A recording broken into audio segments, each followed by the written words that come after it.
The Alec Baldwin Terror Timeline. A deep dive where we cover every controversy, including his ugly divorce, the infamous voicemail to his daughter, endless paparazzi assaults, repeated gay bashing, racism, and rage addiction. By Leo Helmar. We often think the internet is an all-knowing oracle. It seems self-evident that the sum total of human knowledge is available at the click of a button, or through a simple Google search.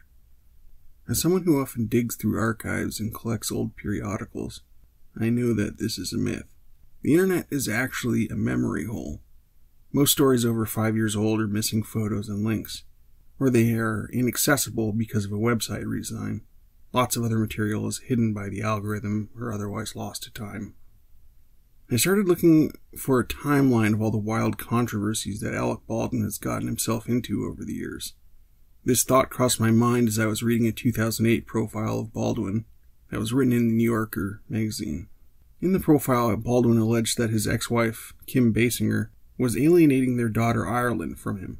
Baldwin invoked the term parental alienation. My ears perked up because just the day before I had read a very interesting long-form article published by ProPublica. The piece explained how parental alienation is used to paint people as mentally ill in parental custody battles. It shocked me to learn that many courts accept parental alienation, and higher courts in some states have affirmed that parental alienation is a form of child endangerment. ProPublica describes the theory as a disputed psychological theory in which one parent is accused of brainwashing a child to turn them against the other parent. When I poked around in Google to find a timeline of all of Alec Baldwin's bad behavior, all I could find were garbage listicles from websites like She Knows and Nikki Swift content farms. So I decided to take a break from the rabbit hole I was languishing in and dig into the archives as best as I could to assemble a real dossier on the Massapequa madman. I had no idea that it would take as long as it did, or that I would find so much dirt. In fact, I know I missed a lot. There were references to fights Baldwin got into in the 1980s and 1990s that I didn't find sources for, so I left them off the list. Let me know if you find any I missed. Leave a comment with the source and I will add it to the pile. One of my main motivations for doing this list was because of Baldwin's claims about parental alienation. I think these sorts of made-up psychiatric syndromes are very dangerous. What I found about Baldwin's accusations made me glad I undertook this exercise. It was even worse than I suspected. The date of each controversy has an embedded link if you'd like to read more about one of Alec's tantrums. If there are multiple sources, I have added additional links in the description where appropriate. January 11th, 1991. Baldwin got a zoning clearance to put a second story on his home in Amagansett, Long Island. His neighbors weren't happy and appealed the zoning board's ruling. I'm exhausted just thinking about a dust-up with the zoning board. February 1991. Premiere Magazine chronicled the discord on the set of The Marrying Man, the film where Baldwin and Kim Basinger met. The making of the film was a huge turning point in Baldwin's life. He met his future ex-wife Basinger, and he made the first huge bomb in his career as a leading man. Baldwin and the studio Disney trashed each other in the press. In a lot of ways, his career as a leading man in films never recovered. The article starts with an anecdote of Alec freaking out because his phone wasn't working on set. A Disney exec was using his cell phone nearby. Baldwin grabbed the phone and chucked it on the ground and stormed off. Remember, this was in 1991, so it wasn't like cell phones were small or cheap back then. Alec also kicked over a case full of camera lenses. The studio was contemplating legal action based on the damage to property and delays. The stories about Baldwin and Basinger are almost unbelievable. Basinger wanted to travel to Brazil to consult a psychic, for example. The studio told her that she would have to pay the $85,000 a day it would cost to delay the filming. She and Baldwin, who by this time had moved in together, became unmanageable. Baldwin, in a tantrum, threw a chair and almost hit a crew member. Baldwin also punched his trailer, creating the dent the size of a bread box. The production was such a stressful clusterfuck, by the end of filming, the director came down with a 105-degree fever and took weeks to recover. May 14th, 1991. Baldwin blasts Disney for The Marrying Man, saying the film looked cheap because the studio was cheap. Baldwin then trashed studio exec Jeffrey Katzenberg, calling him the eighth dwarf, greedy. I'm sure Alec never ended up regretting trashing one of the most powerful studios and executives in the biz. Katzenberg responded by saying Baldwin and his then-wife Kim Basinger were irresponsible. This was a polite reference to the actor's reported bad behavior on the set of The Marrying Man, which was a huge bomb. May 17, 1991. Not only does Baldwin blast Jeffrey Katzenberg, the head of Disney, in the full text of his interview in Entertainment Weekly, but he also trashed Pulitzer Prize-winning writer Neil Simon as being as deep as a bottle cap. Baldwin talks at length about how Disney strip-mined the shit out of their legacy as a studio. Baldwin also said this would be the last interview he gives. Baldwin is nothing if not consistent in stepping on the same rake repeatedly. Baldwin also had further words about Katzenberg, calling the power broker a short, bald, uppity, greedy megalomaniac. Baldwin admitted he was so frustrated on the set of The Marrying Man that he punched holes in the walls. Baldwin went on to compare the alleged misinformation campaign waged by Disney in the wake of the film to Hitler's Big Lie. I'm sure Jeffrey Katzenberg wasn't offended by that comparison. September 15, 1991.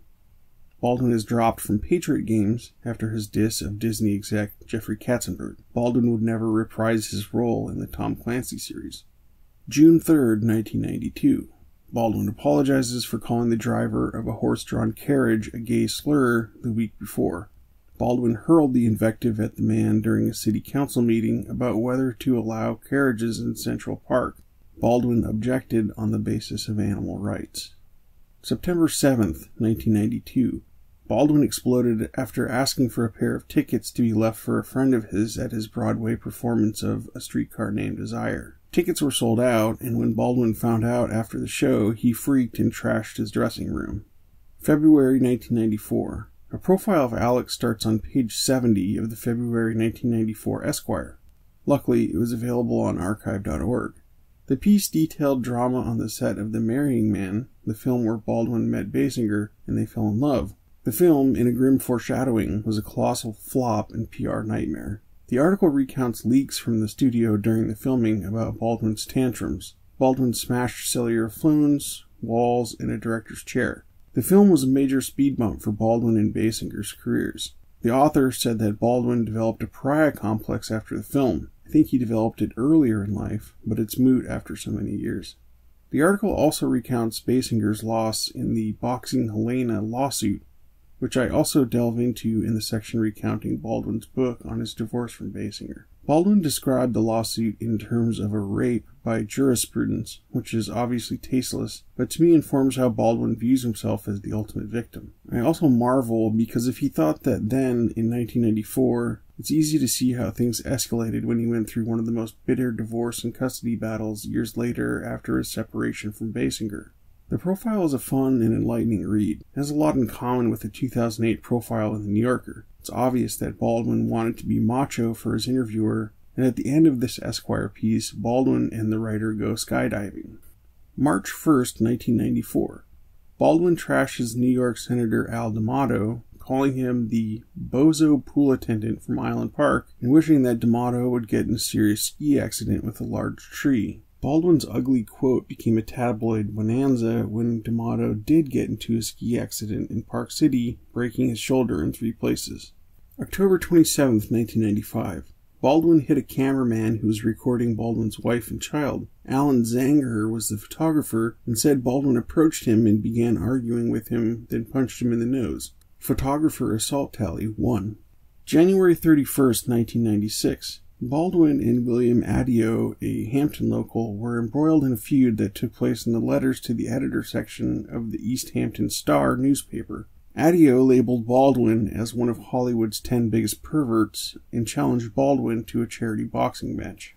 March 26, 1996. Baldwin is acquitted of battery in a trial where he was accused of hitting photographer Alan Zanger. This article is interesting to me, especially after spending a good deal of time looking into the trial of Genevieve Sabarin, a woman Baldwin accused of stalking him. Sabarin was convicted of stalking Baldwin in 2013.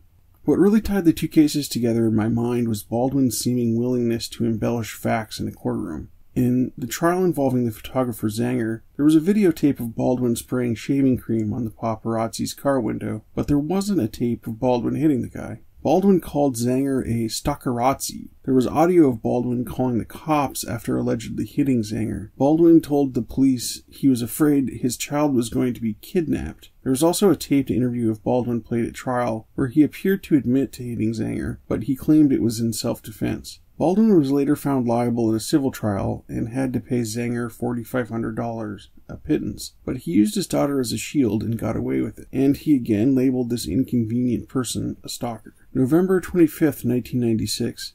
Baldwin, in a feature in W magazine, said the blame shouldn't be placed on actors when a film bombs, but on executives who make all the decisions. Baldwin might have been touchy because he had just been in a string of stinkers with his wife Kim Basinger, including The Marrying Man and The Getaway. February 9th, 1997.